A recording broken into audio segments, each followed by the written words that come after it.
Well, I think we get too comfortable in the way we live. We need to break that mold every now and then, and we have to actually see that there's other ways of living.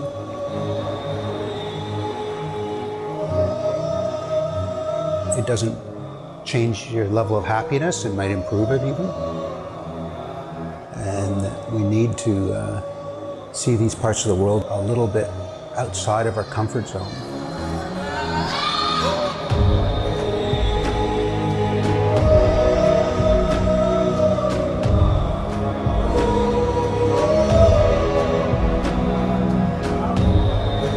Peter always has a great sense of adventure.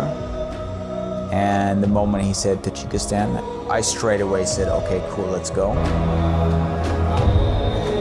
I had no idea what we were going to do. He is planning everything, organizing, planning the routes, telling me where I need to be and where I need to go, and let's do it. And I had no idea, but also that's essentially what drew me to that experience, was not knowing.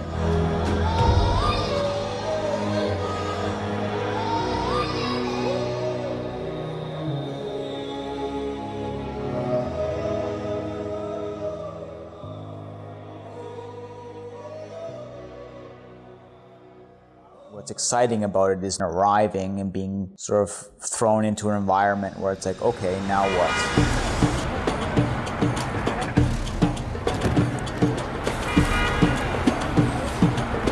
On a van. Okay. Yeah, good job. You know, you're in this place, you're gonna arrive, you're gonna drive 10 hours in this 4x4 on the shittiest roads ever.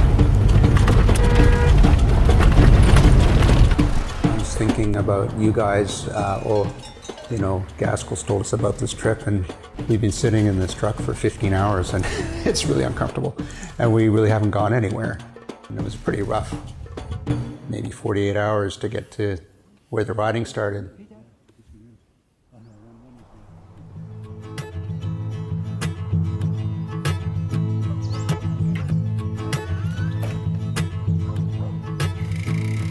But yeah, it was amazing how as soon as pumped up the tires, got on the bikes and started riding in that scenery, that it only took like half an hour of riding, and then it was clear that this was really worthwhile. This is something that it's worth the effort.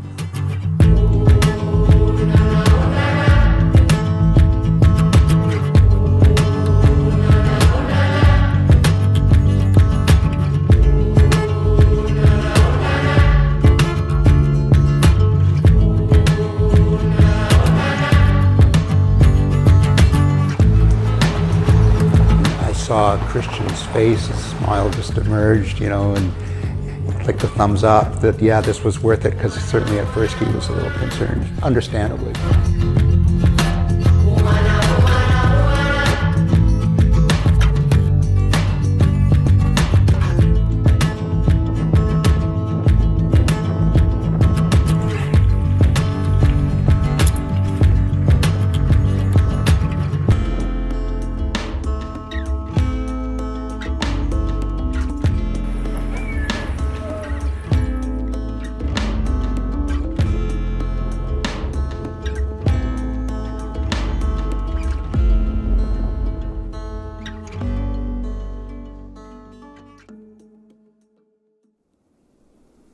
Yeah, well, right away we're up and climbing, and weather's changed, so now it just has that sort of epic feel. It's fantastic, yeah.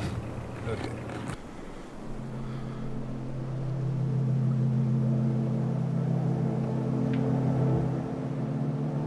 I want to push myself. I think that traveling with a guy like Peter, over time we've developed this sort of relationship where, you know, we each understand what we get out of cycling. On that day in particular, which is a very difficult day, Peter understood for me what was important was that I was able to get to that point and push myself.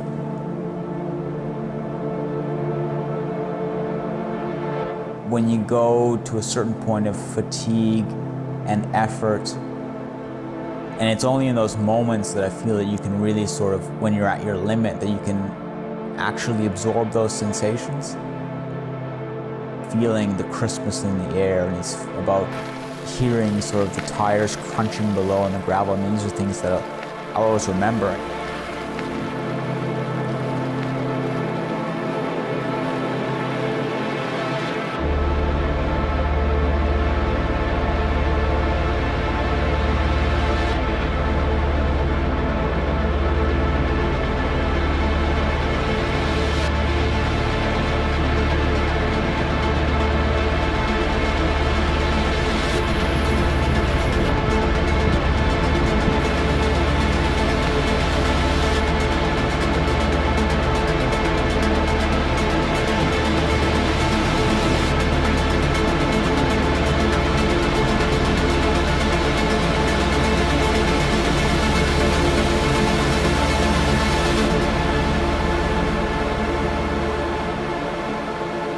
That day to me was something amazing because I was completely in my zone and in this flow where I could just feel everything that was around me. When you get to the end and just have this sort of essentially euphoric moment, but it's an experience that's invaluable in your life to grow as a person.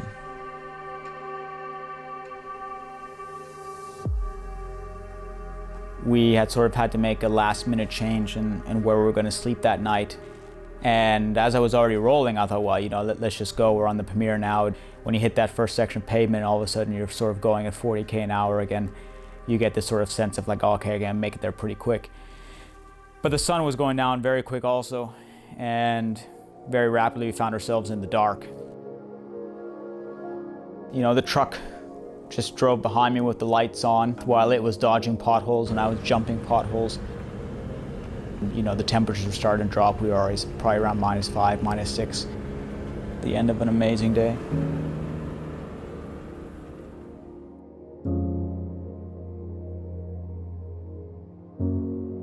One thing that Tajikistan offers is a huge variety of landscape. The elevation changes are just enormous from where we start to where we were at the highest point in the trip. And entering these enormous mountains, which are sort of an extension of the Himalayas. The scenery is changing as you go around every bend and as you climb. Just amazing, an amazing place.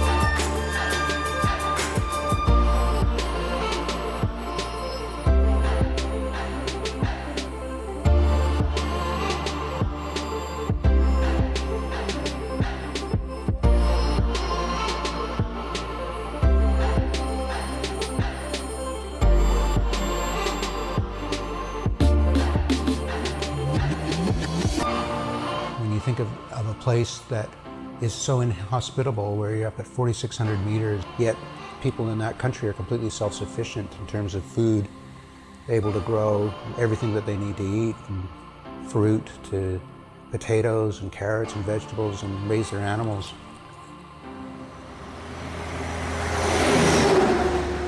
Still in the same country, you can climb to these barren landscapes. The whole time, what I had imagined of the Pamir Highway was a highway. By our standards, that's a sort of a dual carriageway, double lane road with big shoulder and heaps of space, and especially since it's one of the main thoroughfares from Asia to Europe. It was literally just a single lane road with a bunch of potholes, and potholes so big that you could, you know, lose a wheel or, you know, lose a bike in there, and it was definitely not what I imagined a highway would be. But that being said, hitting those first sections of smooth pavement after all that quite intense gravel was a really nice relief.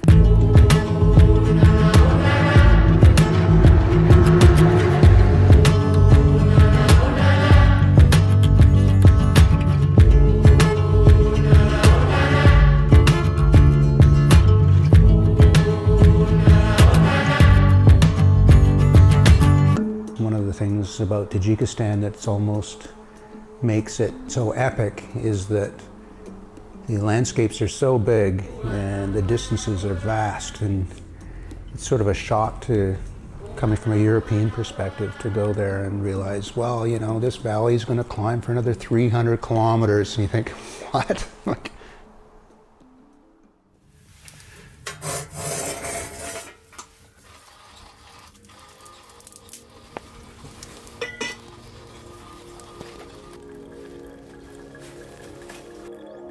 the next day we carried on, so the next day was going to be quite a big day. I was going to attempt to ride the whole Bartang Valley more or less in a single go, which is about 175K.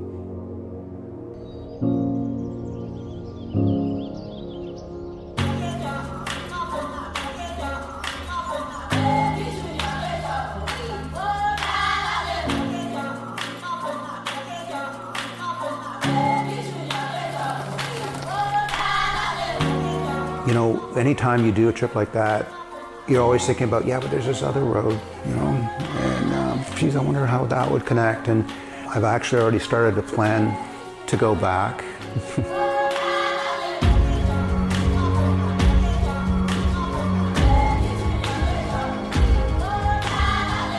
Tajikistan, you know, came at a great time for me because I felt I needed that moment to just leave it behind and go and be forced not to have any cell reception and not be able to work and just get back to realizing, you know, why are we doing this and why do we ride bikes?